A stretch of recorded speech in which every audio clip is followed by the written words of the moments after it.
Hello everyone, welcome to T1 academy. I'm Sudhir Kumar. Daily current అఫైర్స్లో భాగంగా మనం ఈరోజు 11th ఆగస్టుకు సంబంధించిన వేరియస్ కరెంట్ అఫైర్స్ ఏవైతే న్యూస్లో ఉన్నాయో వాటి గురించి ఇన్ డీటెయిల్గా చూద్దాము. సో క్వశ్చన్ ఆఫ్ ది డేలో భాగంగా మనం నిన్నటి క్వశ్చన్కి ఈరోజు ఆన్సర్ చూస్తాం కానీ. So what is the question?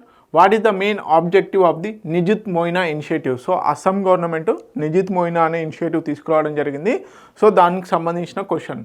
First option వచ్చేసి to provide financial support to all girls students in Assam to reduce school dropouts rates and promote higher education. Option B to establish a new university for women in Assam. Option C to offer scholarship to top performing girls students from economically weaker section. Option D to create new employment opportunities for women in rural Assam.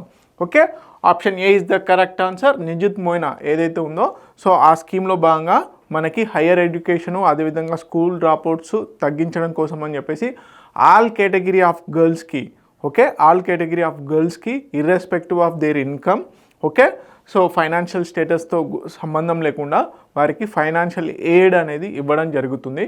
So option A is the correct answer. Let's see the today question. ఈ క్వశ్చన్కి మీరు ఈరోజు answer comment సెక్షన్లో తెలియజేయండి. So what is the question?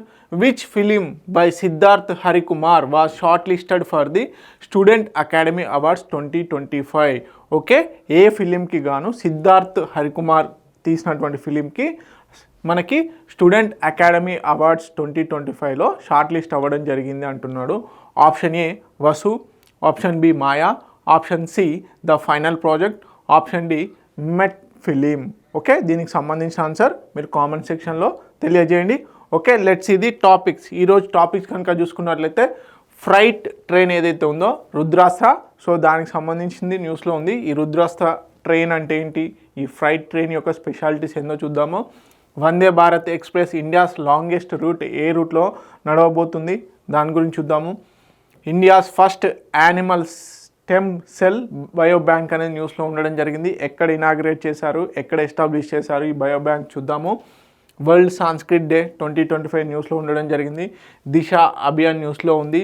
అదేవిధంగా Illinois bans ChatGPT and అదేవిధంగా artificial intelligence. Okay, ChatGPTలో ఏమేమి ban చేసింది ఈ ఇలినాయిస్ అనే స్టేటు. ఓకే, ఇది యుఎస్కు సంబంధించినటువంటి స్టేటు. సో దానికి సంబంధించి చూద్దాము. వైట్ హౌస్ సమ్మిట్ న్యూస్లో ఉండడం జరిగింది. Global MS Swaminathan award for peace, okay, food and peace అని చెప్పేసి న్యూస్లో ఉండడం జరిగింది. సో ఫస్ట్ టైం ఇవ్వడం జరుగుతుంది. సో దీనికి సంబంధించి చూద్దాము. అదేవిధంగా నోటరీ పోర్టల్ న్యూస్లో ఉండడం జరిగింది. She leads to India programme అనే న్యూస్లో ఉండడం జరిగింది. ICMR launches shine initiative. Okay, shine initiative ఎవరు లాంచ్ చేశారు ఏంటి అనేది చూద్దాము. ఓకే, లెట్స్ ఇది first topic. India's railways conduct trial run longest freight train. మనకి గూడ్స్ క్యారియర్స్ ఏవైతే ఉంటాయో గూడ్స్ ట్రైన్కి సంబంధించినటువంటి లాంగెస్ట్ ట్రైన్, దాదాపుగా ట్రైన్ లెంత్ వచ్చేసి 4.5 కిలోమీటర్స్. ఓకే, 4.5 కిలోమీటర్స్ లెంత్ ఉన్నటువంటి ఈ ట్రైన్కు 7 ఇంజన్స్ని కనెక్ట్ చేయడం జరిగింది విత్ ఈ స్ట్రాటజిక్ పొజిషన్లో. ఓకే, సో ఈ లాంగెస్ట్ ఫ్రైట్ ట్రైన్ని టెస్ట్ చేయడం జరిగింది సక్సెస్ఫుల్గా ఇండియన్ రైల్వే. సో దానికి ఏమని పేరు పెట్టారు అంటే రుద్రాస్త్ర. సో ఇక్కడ నుంచి మనం క్వశ్చన్ ఏ విధంగా ఎక్స్పెక్ట్ చేయొచ్చు అంటే ఇటీవల కాలంలో ఇండియన్ రైల్వేస్ నిర్వహించినటువంటి ద లాంగెస్ట్ ఫ్రైట్ ట్రైన్ అయినటువంటి ట్రైన్ పేరు ఏంటి అంటే రుద్రాస్త్ర. ఓకే, సో మరి ఏ ప్లేస్లో అదేవిధంగా యావరేజ్ స్పీడ్ ఏంటి అనేది చూద్దాము. దీని యొక్క స్పెషాలిటీస్ ఏషియాస్ లాంగెస్ట్ లెంత్ ఉన్నటువంటి ట్రైన్ అనమాట. ఓకే, లాంగెస్ట్ ట్రైన్ ఎన్ని కిలోమీటర్లు? 4.5 కిలోమీటర్స్ ఓన్లీ ట్రైన్ లెంతే ఉంది. Okay, Rudrastra trial run by the Indian railways. Okay, అదేవిధంగా లెంత్ వచ్చేసి 4.5 కిలోమీటర్స్. ఓకే, వేగన్స్, ఓకే, ఆ వేగన్స్ డబ్బాలు అంటాం కదా, ఆ వేగన్స్ ఎన్ని ఉన్నాయి అని చెప్పేసి అంటే 345. అదేవిధంగా 7 ఇంజన్స్ని కనెక్ట్ చేయడం జరిగింది స్ట్రాటజిక్ పొజిషన్స్లో. సో మరి ఏ రూట్లో ట్రయల్ రన్ చేశారు అంటే మనకి గంజ్ కాజా అండ్ గర్వా. ఓకే, యూపీ నుంచి ఉత్తరాఖండ్ మధ్యలో జార్ఖండ్ మధ్యలో ఉన్నటువంటి ఏదైతే ఉందో ఆ ప్లేస్లో మనకి ట్రయల్ రన్ చేయడం జరిగింది. ఎంత డిస్టెన్సు? 209 కిలోమీటర్స్, 209 కిలోమీటర్లు ఈ ట్రైన్ అనేది ప్రయాణించింది. సో యావరేజ్ స్పీడ్ వచ్చేసి 40.5 కిలోమీటర్స్ స్పీడ్తోని వెళ్ళడం జరిగిందనమాట. సో దీనివల్ల ఇలాంటి లాంగెస్ట్ ట్రైన్స్, ఫ్రైట్ ట్రైన్స్ ఎస్పెషల్గా కనెక్ట్ చేయడానికి గల ముఖ్య ఉద్దేశం ఏంటంటే ట్రాన్స్పోర్ట్ ఎఫిషియన్సీని పెంచడము, అదేవిధంగా ట్రాన్స్పోర్ట్ కాస్ట్ని కూడా తగ్గించవచ్చు అన్నమాట. అదేవిధంగా మన ఇండియన్ రైల్వేస్ యొక్క ఎఫిషియన్సీస్ని పెంచవచ్చు అనమాట. So these are the major significance for this longest freight train. Okay, so freight efficiency అంటే గూడ్స్ ఏవైతే ఉన్నాయో ప్రాపర్గా వెళ్ళడం, ఒకవేళ ఎక్కువగా బల్క్ గూడ్స్ కనుక ఉన్నట్లయితే ఒకేసారి పంపించేందుకు ఛాన్సెస్ ఉంటాయి. టర్న్ అరౌండ్ టైం ఏదైతే ఉందో అది రెడ్యూస్ అవుతుంది.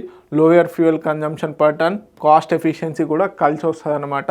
ఓకే, అదేవిధంగా కప్లింగ్ 3 లాంగ్ హాల్ ర్యాక్స్ అనేటివి బేసిక్గా కనెక్ట్ చేయడం జరిగింది ఇంజనీరింగ్ మార్వెలో. అదేవిధంగా సిగ్నలింగ్స్ కూడా చాలా ఇంపార్టెంట్. ఇలాంటి బేసిక్గా మనకి ఏదైతే లాంగెస్ట్ ట్రైన్స్ ఉంటాయో వాటికి సిగ్నల్ కూడా చాలా ఇంపార్టెంట్ అన్నమాట.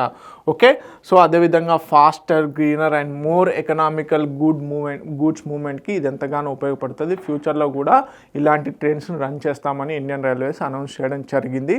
సో ఏషియాస్ లార్జెస్ట్ ట్రైన్ పేరేంటి? రుద్రాస్త్ర. అదేవిధంగా ఎన్ని కిలోమీటర్ల లెంత్ ఉంది అంటే 4.5 కిలోమీటర్స్.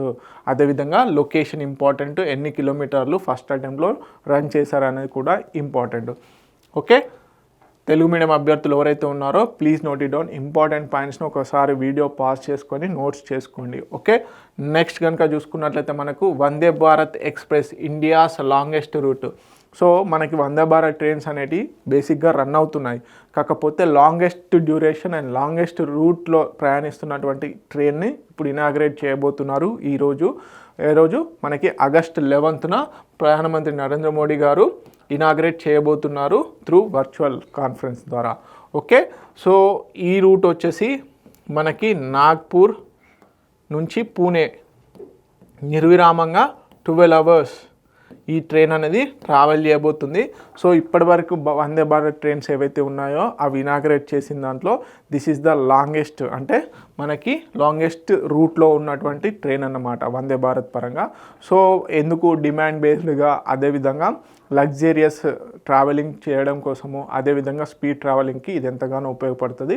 సో సింపుల్గా అడిగే ఛాన్సెస్ ఉన్నాయి. ఇటీవల కాలంలో వందే భారత్కి సంబంధించి లాంగెస్ట్ రూట్ను ఏ 2 సిటీస్ని కలుపుతూ చేశారు అంటే నాగ్పూర్, పూణే. ఓకే, ప్రధానమంత్రి నరేంద్ర మోడీ గారు వీడియో కాన్ఫరెన్స్ ద్వారా మనకి ఇనాగ్రేట్ చేయబోతున్నారు. So Nagpur central railway station నుంచి దీనికి attended by the Nitin Gadkari and Devendra Fadnavis, Maharashtra ముఖ్యమంత్రి. అదేవిధంగా మినిస్ట్రీ ఆఫ్ రోడ్స్ అండ్ ఎవరైతే ఉన్నారో వారు బేసిక్గా ఈ ఈవెంట్కి అటెండ్ అవుతున్నారు అనమాట. Addressing long standing demand for direct and comfortable travel between the Vidarbha and Pune. So reduces depends on private and costly travel options ఏవైతే ఉన్నాయో వాటిని తగ్గించేందుకు ఎంతగానో ఉపయోగపడుతుంది అనమాట. సో వందే భారత్కి సంబంధించి ఇప్పటివరకు ఓన్లీ మనకి సెమీ స్లీపర్స్ ఏవైతే ఉన్నాయో వాటికి మాత్రమే అవైలబుల్గా ఉంది. త్వరలో మనకి స్లీపర్స్ అంటే పడుకొని వెళ్ళేందుకు కూడా మనకి వందే భారత్ ట్రైన్స్ అనేటివి రాబోతున్నాయి అతి త్వరలో. Okay, longest Vande Bharat route in India. Okay, duration వచ్చేసి 12 అవర్స్. సో మనకి నాగ్పూర్ నుంచి పూణే వరకు ఈ ట్రైన్ అనేది నడపబోతుంది. ఓకే, తెలుగు మీడియం అభ్యర్థులు ఎవరైతే ఉన్నారో please note it down. Next వచ్చేసి India's first animal stem cell bio bank అనేది మనకు national institute of animal biotechnology ఏదైతే ఉందో హైదరాబాద్ బేస్డ్ దాంట్లో ఈ ఇండియాకు సంబంధించినటువంటి ఫస్ట్ యానిమల్ స్టెమ్ సెల్ని ఏర్పాటు చేయబోతున్నారు. స్టెమ్ సెల్ బయో బ్యాంక్ను ఎక్కడ తీసుకురాబోతున్నారు అంటే national institute of animal biotechnology Hyderabad ఇన్స్టిట్యూట్లో ఇండియాకు సంబంధించినటువంటి మొట్టమొదటి స్టెమ్ సెల్ బయో బ్యాంకు, దేనికి సంబంధించిన ఈ యానిమల్స్కు సంబంధించినటువంటి మొట్టమొదటి స్టెమ్ సెల్ బయో బ్యాంక్ని ఏర్పాటు చేయడం జరిగింది. ఓకే, దీనికి సంబంధించిన డీటెయిల్స్ చూద్దాము. ఓకే, 11 ఆగస్ట్ 2025 ఎవరు ఇనాగ్రేట్ చేయబోతున్నారు? Doctor Jitendra Singh. Okay, national institute of biotechnology, animal biotechnology హైదరాబాద్లో. ఓకే, వెటర్నరీ సైన్స్ అండ్ బయోటెక్నాలజీలో ఇది ఒక ల్యాండ్ మార్క్ అనమాట. ఎందుకంటే స్టెమ్ సెల్స్ ఏవైతే ఉంటాయో స్టెమ్ సెల్స్ను ఉపయోగించుకొని రీప్రొడక్షన్, అదేవిధంగా ఏవైతే యానిమల్స్ యొక్క బేసిక్గా కన్జర్వేషన్కి ఇది ఎంతగానో ఉపయోగపడుతుంది అనమాట. So biotech driven agriculture livestock health గోల్స్కి ఏదైతే ఉందో దానికి ఎంతగానో ఉపయోగపడుతుంది. Research and development point of వ్యూలో ఎస్పెషల్లీ యానిమల్స్కి సంబంధించిన డిసీజెస్ కానీ ఇతరత్ర ఏవైతే వ్యాధులు ఉంటాయో వాటిని అరికట్టడం కోసం అని చెప్పేసి స్టెమ్ సెల్స్ కూడా ఎంతగానో ఉపయోగపడతాయి. వాటి రీప్రొడక్షన్స్ కూడా చాలా మట్టుకి ఉపయోగపడతాయి. కాబట్టి ఈ స్టెమ్ సెల్కి సంబంధించినటువంటి ఫస్ట్ బయో బ్యాంక్ని ఏర్పాటు చేయడం జరుగుతుంది. Okay, boost animal health research capacity, అదేవిధంగా supports livestock productivity and strengthen India's biopharma ఎకోసిస్టమ్కి ఎంతగానో ఈ bio bank stem cell bio bank యానిమల్స్కి సంబంధించినటువంటి స్టెమ్ సెల్ బయో బ్యాంకు ఎంతగానో ఉపయోగపడుతుంది. ఓకే, తెలుగు మీడియం అభ్యర్థులు ఎవరైతే ఉన్నారో please note it down. Next, world Sanskrit day 2025. Okay, మనకి ఏ రోజున ఆగస్ట్ 9న ఓకే వరల్డ్ సాంస్క్రిట్ డేని ఏర్పాటు చేసుకున్నాము. సో సాంస్క్రిట్ ఎవాల్యుయేషన్ ఎప్పుడు స్టార్ట్ అయింది అంటే సాంస్క్రిట్ యొక్క ఎవాల్యుయేషన్ మనకి వేదిక్ పీరియడ్ టైంలో మనకి సాంస్క్రిట్ యొక్క ఎవాల్యుయేషన్ ఫస్ట్ అడుగులు అనేటివి అప్పుడు పడ్డాయన్నమాట. సో అప్పటి వరకు మనకి పాలి ప్రాకృతి ఇవన్నీ కూడా మనకి బేసిక్గా ఉండేవి. వాటిని రీప్లేస్ చేస్తూ మనకి సాంస్క్రిట్ అనేది రావడం జరిగింది. ఎప్పుడు వేదిక్ పీరియడ్ టైంలో. సో దీనికి సంబంధించిన డీటెయిల్స్ చూద్దాం. శ్రవణ పూర్ణిమ, అదేవిధంగా రక్షాబంధన్, నెక్స్ట్ ఉపకర్మ ఏవైతే ఉన్నాయో వాటితో బేసిక్గా కోయిన్సైడ్స్ అవ్వడం జరిగింది. సో ఆల్సో కాల్డ్ యాజ్ ఏంటి మనకి వరల్డ్ సాంస్క్రిట్ డేని ఏమని పిలవడం జరుగుతుంది, విశ్వ సంస్కృత దినం అని చెప్పేసి కూడా పిలవడం జరుగుతుంది. ఏ రోజున మనకి 9th ఆగస్ట్ 2025. సో ఎందుకు పర్పస్ ఏంటి మరి వరల్డ్ సాంస్క్రిట్ డేని సెలబ్రేట్ చేసుకోవడం అంటే సాంస్క్రిట్ యొక్క హెరిటేజ్ ఏదైతే ఉందో ఆ హెరిటేజ్ని కాపాడాలన్న ఉద్దేశంతో ప్రమోట్ లెర్నింగ్ అండ్ ప్రిజర్వేషన్. ఇప్పుడు సాంస్క్రిట్ యూసేజ్ అనేది చాలా తక్కువగా అయిపోయిందన్నమాట.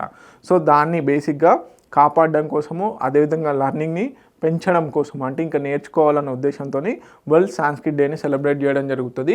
సో సాంస్క్రిట్ని ఏమని పిలవడం జరుగుతుంది, లాంగ్వేజ్ ఆఫ్ ది గాడ్స్గా కూడా దేవ భాషగా పిలవడం జరుగుతుంది. సింపుల్గా ఇక్కడ కూడా క్వశ్చన్ వేయచ్చు. ఓకే, సో బేసిక్గా చాలా మటుకి మనకి అర్థశాస్త్ర ఇవన్నీ కూడా ఏవైతే ఉన్నాయో అవన్నీ కూడా మనకి సాంస్క్రిట్ భాషలోనే ఉండడం జరిగింది. సో తర్వాత వాటిని వేరే భాషలోకి అనువాదం చేయడం జరిగింది. ఓకే, వరల్డ్ సాంస్క్రిట్ డేని మన గవర్నమెంట్ ఆఫ్ ఇండియా వారు 1969 నుంచే పాటించడం జరుగుతుంది. ఎందుకు, సాంస్క్రిట్ అనేది మన ప్రధానమైనటువంటి భాషల్లో ఒకటి. దాని నుంచి అనేక భాషలు ఉద్భవించడం జరిగింది.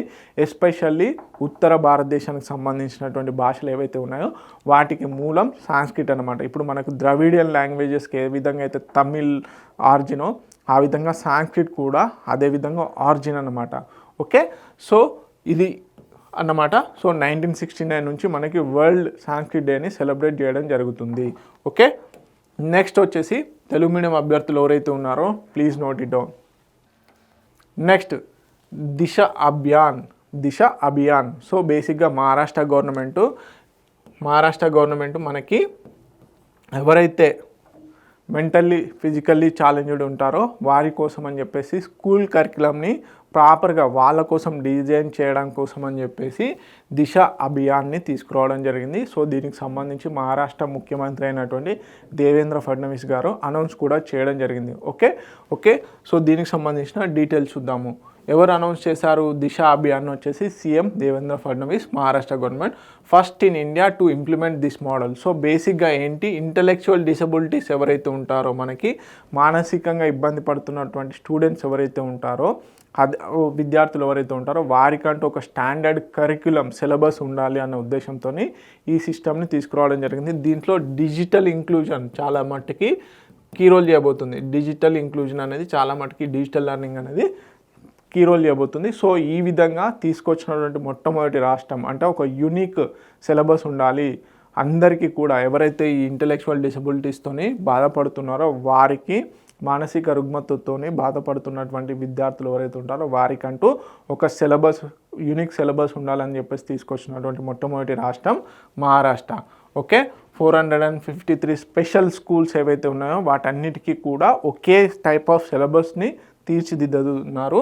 సో దీంట్లో స్టాండర్డైజ్ కరికులం అనేది ఫర్ ఆల్ స్పెషల్ స్కూల్స్, అదేవిధంగా జై వకీల్ ఫౌండేషన్ వాళ్ళు ఈ కరికులంని అంటే ఈ సిలబస్ని రూపొందించడం జరిగింది. So global best practices, research backed methods ఇవన్నిటిని కూడా దీంట్లో ఇంక్లూడ్ చేయడం జరిగింది. బేసిక్గా లైఫ్ స్కిల్స్, వొకేషనల్ ట్రైనింగ్ని ఈ కరికులంలో పార్ట్గా చేయడం జరిగింది. దీని ద్వారా ఏంటి సిగ్నిఫికెన్స్ అంటే equal access to the quality education. So ఎవరైతే డిసబిలిటీస్తో బాధపడుతున్నారో వారికి క్వాలిటీ ఎడ్యుకేషన్ ఏదైతే ఉందో అది ఈక్వల్ యాక్సెస్కి దారి చూపుతుంది. అదేవిధంగా curriculum tailored varying intellectual ability లెవెల్స్తోని కూడా ఉండడం జరిగింది. అదేవిధంగా enhances independence and employability of students.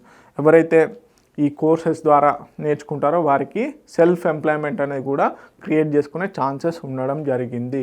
Okay, this is all about Disha Abhiyan. తీసుకొస్తున్నటువంటి రాష్ట్రం మహారాష్ట్ర. దేశంలోనే మొట్టమొదటిగా ఇలాంటి కరికులంని రూపొందించినటువంటి రాష్ట్రంగా రికార్డ్ బ్రేక్ చేయడం జరిగింది. ఓకే, తెలుగు మీడియం అభ్యర్థులు ఎవరైతే ఉన్నారో please note it down. Next వచ్చేసి ఇల్లినాయిస్. సో యునైటెడ్ స్టేట్స్కి సంబంధించినటువంటి మొత్తం యునైటెడ్ స్టేట్స్లో 50 రాష్ట్రాలు ఉన్నాయి కదా, ఆ 50 రాష్ట్రాలలో బేసిక్గా ఇల్లినాయిస్ అనేది ఒక స్టేట్.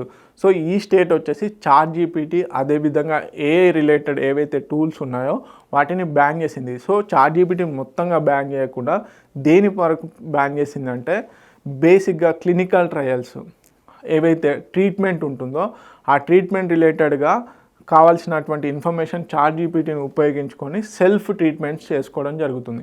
సో ఆ చాట్‌జీపీటీ ఎనేబుల్డ్ ట్రీట్మెంట్స్ని తగ్గించాలి, అది వాడకూడదు. ఖచ్చితంగా ఒక పర్సన్ ఎవరైతే ఆథరైజ్డ్ పర్సన్ ఉంటారో సూపర్విజన్ చేస్తూ బేసిక్గా మెడికేషన్ కానీ క్లినికల్ ట్రయల్స్ అనేటివి చేయాలన్న ఉద్దేశంతో ఈ చాట్‌జీపీటీని అదేవిధంగా అదర్ ఏఐ టూల్స్ని ఇల్లినాయిస్ యునైటెడ్ స్టేట్స్కి సంబంధించినటువంటి ఒక రాష్ట్రం బ్యాన్ చేయడం జరిగింది. Okay, so Illinois become the first US state to ban AI like ChatGPT from offering therapy without human supervision, citing risk to mental health and safety. Okay, so బేసిక్గా ఈ ChatGPT లాంటి AI టూల్స్ను ఉపయోగించుకొని బేసిక్గా self treatment తీసుకుంటున్నారన్నమాట. So ఆ therapies వల్ల వాళ్ళ యొక్క mental health కానీ అదేవిధంగా ఫిజికల్ హెల్త్ కానీ డ్యామేజ్ అవుతుంది. సో దాన్ని తగ్గించడం కోసం అని చెప్పేసి ఈ ఇల్లినాయిస్ స్టేట్స్లో ఒక స్పెషల్ యాక్ట్ కూడా పాస్ చేయడం జరిగింది. ఆ యాక్ట్ పేరేంటి, wellness and oversight for physiological resource act. Okay, అక్కడ గవర్నర్ కూడా సైన్ చేయడం జరిగింది. సో దీంట్లో ప్రధానంగా AI like ChatGPT cannot offer therapy, treatment plans కానీ డయాగ్నోసిస్ కానీ కౌన్సిలింగ్ కానీ వితౌట్ ఏ లైసెన్స్డ్ ప్రొఫెషనల్స్ ఎవరైతే ఉంటారో వారి యొక్క ప్రమేయం లేకుండా చాట్‌జీపీటీ లాంటివి బేసిక్గా ట్రీట్మెంట్ ప్లాన్స్ కానీ డయాగ్నోసిస్ కానీ కౌన్సిలింగ్స్ కానీ ఏమీ చేయకూడదు. Okay, violation can incur fines up to $10,000. Protect mental health integrity, prevent risk in మిస్డయాగ్నోసిస్, emotional harm అదేవిధంగా మిస్యూస్కి తావు లేకుండా ఈ చర్యలు తీసుకోవడం జరుగుతుంది. ఓకే, సో అలౌడ్ షెడ్యూలింగ్, ఒకవేళ అంటే యూజ్ చేయాలి అంటే ఆర్టిఫిషియల్ ఇంటెలిజెన్స్ టూల్స్ ఏం చేయాలంటే షెడ్యూలింగ్ని చేసుకోవచ్చు, డాక్యుమెంటేషన్ చేయొచ్చు, ట్రాన్స్లేషన్ చేయొచ్చు. కానీ ఇవన్నీ నాన్ క్లినికల్ టాస్క్. సో చాట్‌జీపీటీని ఉపయోగించుకొని థెరపీ అనేది ట్రీట్మెంట్ అనేది చేయకూడదు. ఓకే, సో అదర్ స్టేట్స్ ఏం చెప్తున్నాయి, ఇంకా యుఎస్కి సంబంధించినటువంటి నివేదా ఏదైతే ఉందో అది పబ్లిక్ స్కూల్స్లో చాట్‌జీపీటీని బ్యాన్ చేయడం జరిగింది. అదేవిధంగా ఉతహా ఇది డిస్క్లోజర్ అండ్ డాటా యూజ్ లిమిట్స్ని పెంచడం జరిగింది. న్యూయార్క్ ఏం చేస్తుంది, redirect suicidal users to human crisis services. So బేసిక్గా ఒక మనకి గ్లోబల్ రెగ్యులేషన్ని తీసుకురాబోతుంది. ఇన్నోవేషన్ విత్ ఎథిక్స్ అండ్ సేఫ్టీని కూడా ఇలాంటి ఇనిషియేటివ్స్ అనేవి ప్రమోట్ చేయడం జరుగుతుంది. అంటే ఒక దిక్కు ఇన్నోవేషన్, సైన్స్ అండ్ టెక్నాలజీ రావాలి, అదేవిధంగా ఎథిక్స్ని కూడా ఫాలో అవ్వాలని చెప్పేసి ఇలాంటి యాక్ట్లు ఎంతగానో నొక్కి చెప్పుతున్నాయి. ఓకే, సింపుల్గా ఇటీవల కాలంలో క్లినికల్ ట్రయల్స్ కోసం థెరపీ ట్రీట్మెంట్ కోసం ఏ రాష్ట్రం కానీ ఏ రాష్ట్రము ప్రధానంగా చాట్‌జీపీటీ లాంటి ఏఐ టూల్స్ని బ్యాన్ చేసింది అంటే ఇల్లినాయిస్. ఓకే, తెలుగు మీడియం అభ్యర్థులు ఎవరైతే ఉన్నారో please note it down. Next Azerbaijan అదేవిధంగా ఆర్మేనియా మధ్యలో పీస్ ట్రీటీ సైన్స్ అనేటివి చేయడం జరిగింది. సో వైట్ హౌస్ సమ్మిట్లో భాగంగా, సో వైట్ హౌస్ సమ్మిట్ అని పేర్కొనడం జరుగుతుంది. సో దీంట్లో భాగంగా ఏంటి అంటే మనకి అజర్బైజాన్ అదేవిధంగా ఆర్మేనియా మధ్యలో తరచుగా గొడవలు సిన్స్ 1980 నుంచి. ఓకే, 1980 నుంచి బేసిక్గా ఒక బార్డర్ ఇష్యూలో తరచుగా గొడవలు అవుతున్నాయి. సో ఇప్పుడు యుఎస్ ఏదైతే ఉందో అది మీడియేషన్ చేసి వైట్ హౌస్లో ఒక అగ్రిమెంట్ చేయడం జరిగింది ఇరు దేశాల మధ్యలో. ఓకే, మీడియేషన్గా చేసినటువంటి కంట్రీ ఏంటి, మనకి యుఎస్ చేసింది. అజర్బైజాన్, అదేవిధంగా మనకి అర్మేనియాకి సంబంధించిన ఆ దేశ అధ్యక్షులు, ప్రధానులు పాల్గొని ఈ ట్రీటీ అనేది బేసిక్గా చేయడం జరిగింది. సో దీనికి సంబంధించిన డీటెయిల్స్ చూద్దాం. ఆల్రెడీ యాక్చువల్లీ రష్యా మీడియేషన్కు ప్రయత్నించింది, కాకపోతే విఫలం అవ్వడం జరిగింది. సో ఇప్పుడు యుఎస్ ఆ ఛాన్స్ తీసుకొని బేసిక్గా అజర్బైజాన్, అర్మేనియా మధ్యలో ఈ పీస్ ట్రీటీని చేయడం జరిగింది. ఓకే, దీనికి సంబంధించిన డీటెయిల్స్ చూద్దాం. వైట్ హౌస్ సమ్మిట్ ఎప్పుడు, ఆగస్ట్ 8, 2025 రోజున జరిగింది ఈ ట్రీటీ అనేది. సో ప్రెసిడెంట్ ఇల్హామ్ అలీవ్ ఎవరైతే ఉన్నారో అజర్బైజాన్కి సంబంధించి, అదేవిధంగా నికోల్ పాషిన్యాన్ అర్మేనియాకి సంబంధించినటువంటి ప్రైమ్ మినిస్టర్ మధ్యలో ఈ ఒప్పందం జరిగింది. మీడియేషన్గా డొనాల్డ్ ట్రంప్ గారు ఉండడం జరిగింది. Decades long conflict over Nagorno and Karabakh ఏదైతే రీజియన్ ఉందో ఇది అజర్బైజాన్కి అదేవిధంగా అర్మేనియా మధ్యలో డిస్ప్యూటెడ్గా ఉంది సిన్స్ 1980 నుంచి. సో అది ఇప్పుడు సాల్వ్ అవ్వడం జరిగింది. 1994లో ఏదైతే సీజ్ ఫైర్ ఉందో ఆ సీజ్ ఫైర్ కూడా ఫెయిల్ అవ్వడం జరిగిందనమాట. సో దీంట్లో భాగంగా ప్రధానంగా ఏంటి ఈ ట్రీటీలో భాగంగా అంటే పర్మనెంట్ సిసేషన్ ఆఫ్ హోస్టిలిటీస్. ఎవరైతే పట్టుబడ్డారో వాళ్ళని బేసిక్గా విడిచిపెట్టాలి. అదేవిధంగా ట్రాన్స్పోర్ట్ రూట్స్ని కూడా ఏర్పాటు చేయడం జరుగుతుంది. దీంట్లో ప్రధానంగా ట్రంప్ రూట్ ఏదైతే ఉందో అజర్బైజాన్ నుంచి నక్చివాన్ అని చెప్పేసి ప్లేస్ ఉంటుంది. సో మనకి అర్మేనియా, అజర్బైజాన్ మధ్యన కనెక్టింగ్ పాయింట్ అనమాట. సో దీన్ని ఇప్పుడు ట్రంప్ రూట్గా పేరు పెట్టడం జరిగింది. ఓకే, సింపుల్గా ఇక్కడ నుంచి కూడా క్వశ్చన్ ఎక్స్పెక్ట్ చేయొచ్చు. ఇటీవల కాలంలో ట్రంప్ రూట్ అని కూడా వార్తల్లో నిలిచింది. అది దేనికి సంబంధించింది అని అడిగితే అజర్బైజాన్, అర్మేనియా మధ్యలో కనెక్టింగ్ పాయింట్ ఏదైతే ఉందో దానికి ట్రంప్ రూట్ అని పేరు పెట్టడం జరిగింది. ఓకే, తెలుగు మీడియం అభ్యర్థులు ఎవరైతే ఉన్నారో please note it down. Next వచ్చేసి పిఎం మోడీ గారు మనకి MS Swaminathan, okay, MS Swaminathan award for food and peace అనే అవార్డుని ప్రదానం చేయడం జరిగింది. నైజీరియాకి సంబంధించినటువంటి ఒక సైంటిస్ట్కి బేసిక్గా ఈ అవార్డు అనేది ఇవ్వడం జరిగింది. ఎంఎస్ స్వామినాథన్ గారు మనందరికీ తెలుసు, father of Indian green revolution. So వారు మన ఇండియాలో గ్రీన్ రెవల్యూషన్కి ఎంతగానో దోహదపడ్డారు. సో ఇటీవల కాలంలో వారు మరణించడం జరిగింది. 2024లో వారికి భారతరత్న కూడా అనౌన్స్ చేయడం జరిగింది. ఓకే, సో తర్వాత ఫుడ్ అండ్ పీస్ సంబంధించి గ్లోబల్ ఎంఎస్ స్వామినాథన్కి సంబంధించినటువంటి ఏదైతే గ్లోబల్ అవార్డు ఉందో అది ప్రదానం చేయడం జరిగింది. సో ఎవరికి వచ్చింది ఏంటి అనేది చూద్దాం. ఓకే, మనకి recognize path breaking contribution food security ఎస్పెషల్గా, అదేవిధంగా మనకి సస్టైనబుల్ అగ్రికల్చర్ గ్లోబల్గా ఎవరైతే పాటు పడతారో వారికి MS Swaminathan, global MS Swaminathan food and peace award ఇవ్వడం జరుగుతుంది. అదేవిధంగా నైజీరియాకి సంబంధించినటువంటి డాక్టర్ అరినారే గారికి ఈసారి మనకి ఏంటి global MS Swaminathan food and peace award అనేది ఇవ్వడం జరిగింది. ఓకే, మనకు తెలుసు father of Indians green revolution 2024లో భారత్ రత్న కూడా ఇవ్వడం జరిగింది.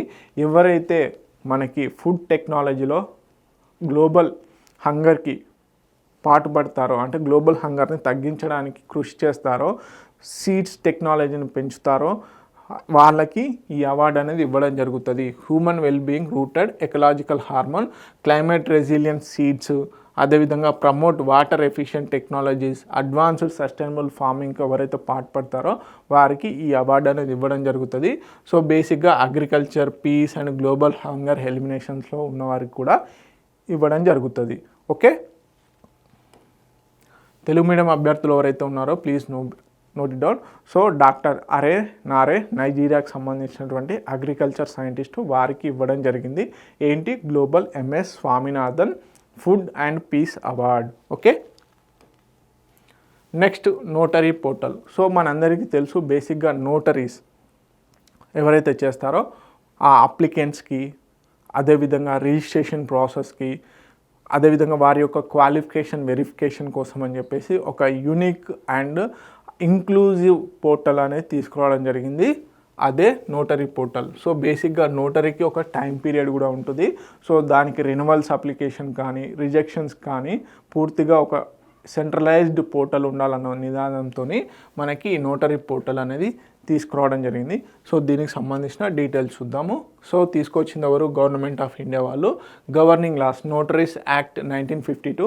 సో నోటరీస్ రిలేటెడ్ కూడా మనకి చట్టాలు ఉండడం జరిగింది. ఒకటి నోటరీస్ యాక్ట్ 1952, అదేవిధంగా నోటరీస్ రూల్స్ 1956. సో బేసిక్గా ఎవరైతే క్వాలిఫైడ్ పర్సన్స్ ఉంటారో వాళ్ళు నోటరీ చేయొచ్చు. మనం అంటే notary is nothing but agreement type అనుకోండి.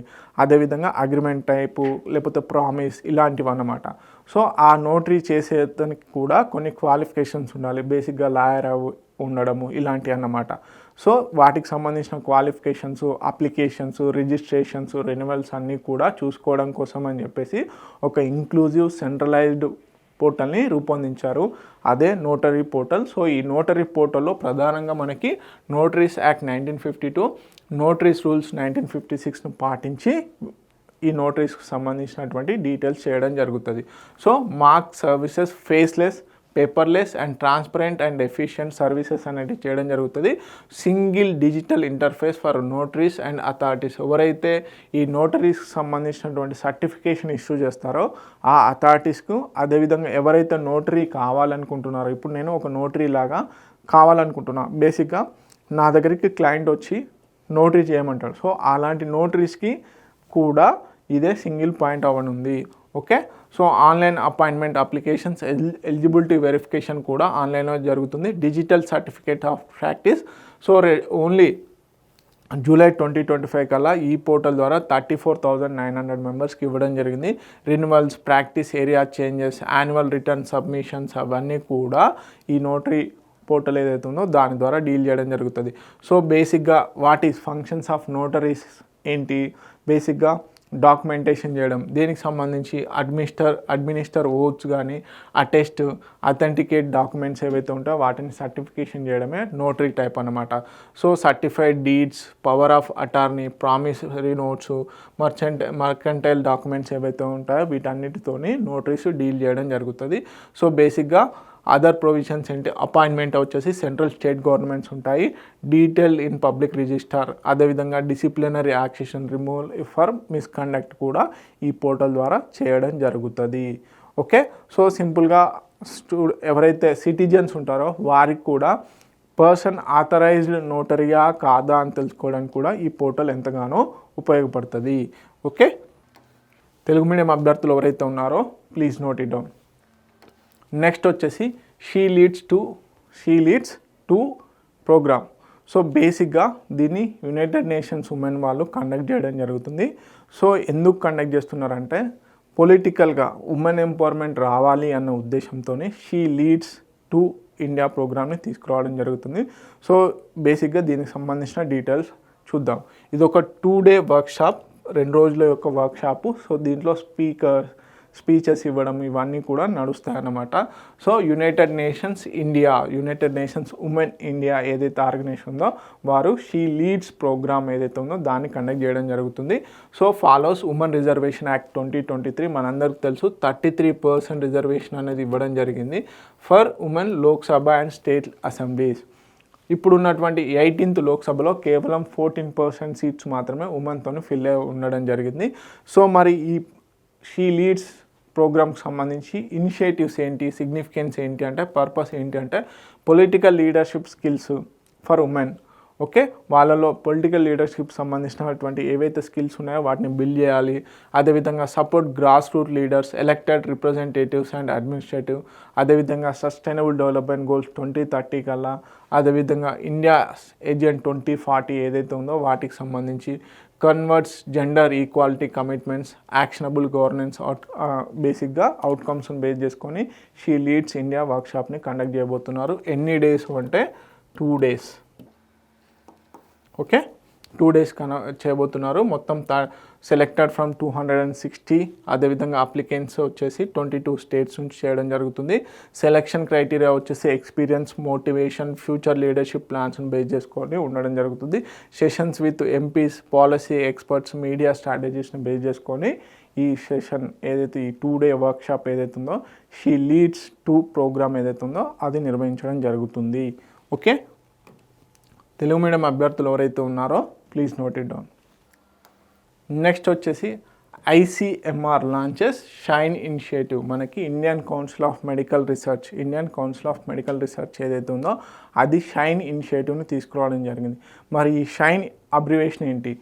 Science and health innovation for the next Jan explorers. Okay, so 9th class నుంచి 12th క్లాస్ వరకు ఎవరైతే ఉంటారో ఆ స్టూడెంట్స్కి సైన్స్ పట్ల ఆసక్తిని పెంచి రీసెర్చ్ పట్ల బేసిక్గా క్యూరియాసిటీని క్రియేట్ చేసి ఒక సైంటిస్ట్ లాగా ఎదగాలన్న ఉద్దేశంతో షైన్ ఇనిషియేటివ్ని తీసుకురావడం జరిగింది. ఎవరు? Indian council of medical research వాళ్ళు. సో దీనికి సంబంధించి డీటెయిల్స్ చూద్దాం. Okay, nation wide student outreach ICMR for class 9th and 12th. ఒకసారి ఇక్కడ నుంచి కూడా అడిగే ఛాన్సెస్ ఉన్నాయి ఇన్డెప్త్గా. సో మనకి ప్రధానమంత్రి నరేంద్ర మోడీ గారు ఒక నినాదాన్ని కూడా ఇచ్చారు. ఏంటి? 1 day యాజ్ ఏ సైంటిస్ట్ అని చెప్పేసి కూడా ఇవ్వడం జరిగింది. దీన్ని బేస్గా తీసుకొని ICMR వాళ్ళు ఈ షైన్ ఇనిషియేటివ్ని తీసుకురావడం జరిగింది. So first of it's kind with all ICMR institute. ఇక్కడ అన్ని ICMR ఇన్స్టిట్యూట్స్ ఏవైతే ఉన్నాయో అక్కడ హోస్టింగ్ యాక్టివిటీస్ సైమల్టేనియస్లీ. దీంట్లో ఏంటి? బేసిక్గా scientific curiosity, promote biomedical research careers, అదేవిధంగా show real world impact of the public health research ఏవైతే ఉన్నాయో వాటిని తీసుకురావడం కోసం అని చెప్పేసి, పిల్లల్లో క్యూరియాసిటీ, స్టూడెంట్స్లలో క్యూరియాసిటీ పెంచడం కోసం అని చెప్పేసి ఈ ఇనిషియేటివ్ని చేయడం జరిగింది. అయితే దీంట్లో యాక్టివిటీస్ ఏంటి? సర్వే గేమ్, ఓకే, ఆంథ్రోపోమెట్రీ గేమ్, అదేవిధంగా ల్యాబ్ విజిట్స్, నెక్స్ట్ ఎగ్జిబిషన్స్ని కూడా కండక్ట్ చేయడం జరుగుతుంది. ప్రధానంగా సైంటిఫిక్ టెంపర్ని బిల్డ్ చేయడము, స్టూడెంట్స్కి సైంటిఫిక్ నాలెడ్జ్ని పెంచడమే కాకుండా వారిని science and research and development ఓరియంటల్లో వాళ్ళ కెరీర్ని పాత్ ఏదైతే చేసుకోవాలనుకుంటున్నారో వారికి ఇది ఎంతగానో ఉపయోగపడేలా డిజైన్ చేయడం జరిగింది. Okay, this is all about shine initiative. Telugu medium అభ్యర్థులు ఎవరైతే ఉన్నారో please note it down. So ఇవన్నీ ఇంపార్టెంట్ కరెంట్ అఫైర్స్. మరిన్ని ఇంపార్టెంట్ కరెంట్ అఫైర్స్ కోసం T1 అకాడమీ యూట్యూబ్ ఛానల్ని ఫాలో అవ్వండి. అదేవిధంగా పోటీ పరీక్షలకు ఉపయోగపడేలా అన్ని సబ్జెక్ట్స్ సంబంధించినటువంటి క్లాసెస్ని మేము ఫ్రీగా ఇస్తున్నాము. Please subscribe to T1 academy. Thank you so much.